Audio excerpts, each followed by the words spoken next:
Bonsoir à tous, j'espère que tout le monde va bien et bienvenue encore une fois de plus dans cette nouvelle vidéo. Aujourd'hui, on va parler d'un type d'attaque, d'un autre type d'attaque. C'est toujours dans les cadres d'aider dans cette communauté en cybersécurité francophone, d'aider les autres, euh, particulièrement ceux qui sont dans la cybersécurité, dans le monde professionnel et ceux qui préparent des certifications et autres, particulièrement des certifications qui demandent beaucoup plus de compétences au niveau pratique, niveau maîtrise pratique et tout ça. Voilà, ça peut être le SCP, l'OCEP, les CNPT, les CPTS, les certifications INE, TCM, je sais pas quoi. Mais aujourd'hui, on va parler d'un sujet un peu plus différent, particulier, qui va se baser plus dans la partie attaque Active Directory. Pour ceux qui connaissent bien l'Active Directory, euh, c'est c'est c'est c'est un service qui est configuré généralement dans des serveurs à laquelle on a installé Microsoft Windows Server. Et alors, actuellement, aujourd'hui, les serveurs, les Windows Server, les Microsoft Windows Server, ça fait partie d'un pilier le plus essentiel et beaucoup plus utilisé largement dans les entreprises.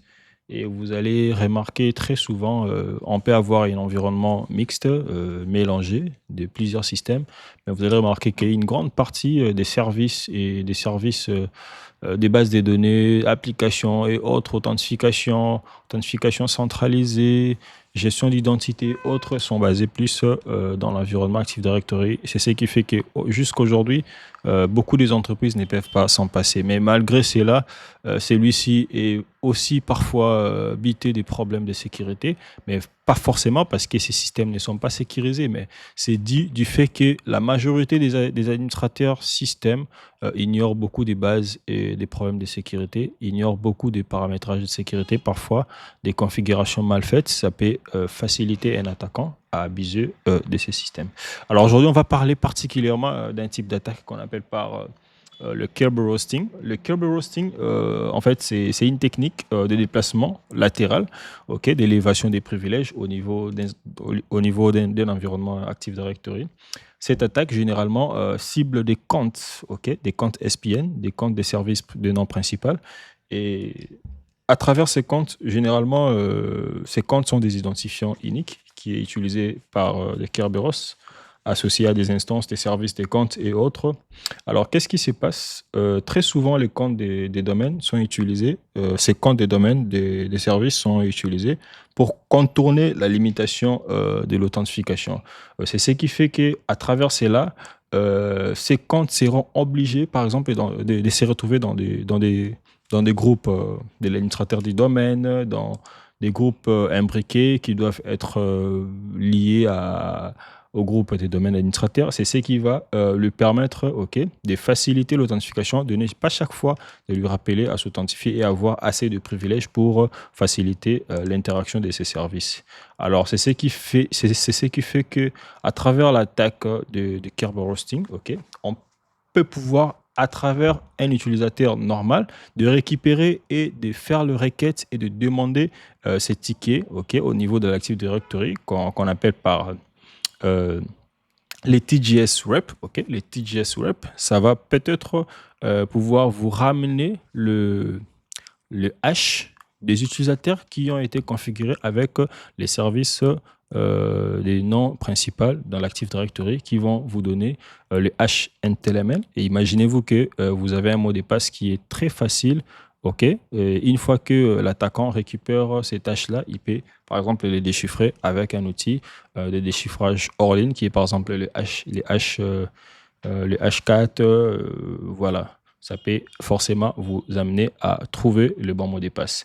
Et aujourd'hui, on va voir comment on pourra s'attaquer à ces types d'attaques, ok, qu'on appelle par le curl roasting. Mais on a plusieurs outils via Windows, via Linux, mais particulièrement, moi, je vais vous expliquer avec l'outil Mpacket, une partie de l'ensemble des outils d'Mpacket qu'on appelle par les Get Users SPN qui est développé en Python, mais on peut aussi l'utiliser. On peut aussi utiliser d'autres outils via Windows.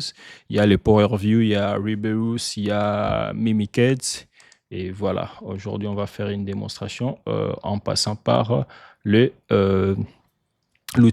Linux qui s'appelle par le GetSPN. Ok, voilà. Ça, c'est Bloodhound. On va réduire le Bloodhound. On va utiliser Mpackets. Ok. On va venir vite fait. Notre instance Active Directory, elle est bel et bien déjà démarrée, mais sauf que on va se connecter via SSH au niveau de celui-ci. On va se connecter sur ce terminal. Je vais nettoyer l'écran. On va se connecter via SSH. OK, notre instance, elle est démarrée. On va récupérer l'adresse IP. Voilà, l'adresse IP, on va directement coller l'adresse IP de notre instance.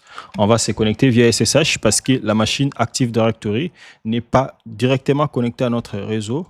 Donc, on va utiliser notre machine qui est directement connectée avec le contrôleur de domaine de l'autre côté. Comme ça, on va faire l'attaque par Kerberos à travers notre machine utilisateur.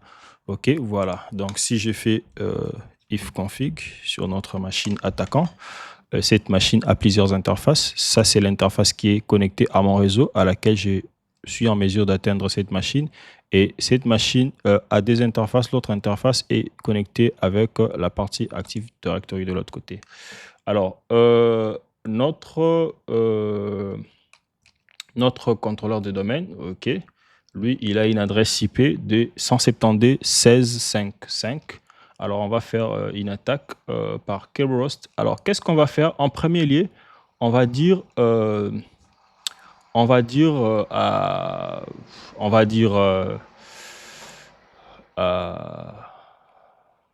notre machine utilisateur, voilà, on va faire une requête, OK, au niveau de l'Active Directory en utilisant un utilisateur à laquelle nous avons déjà des identifiants.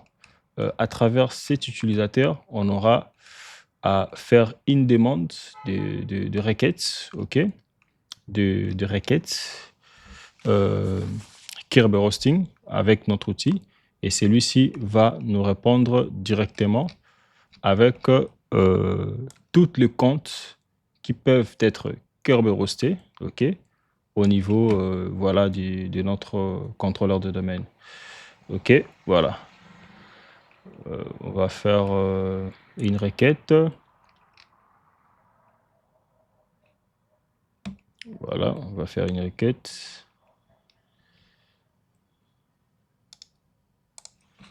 On va faire une requête avec cette commande-là, getusersspn.py, pour dire que c'est l'outil getSPNUserPN de la grande famille des outils Mpackets. Et puis, on va préciser notre contrôleur de domaine, l'adresse IP, et puis le nom complet de l'utilisateur. Mais dans les domaines, on va faire request. OK. On va patienter. Là, il va nous demander le mot de passe. Il va nous demander le mot de passe. On va lui donner le mot de passe.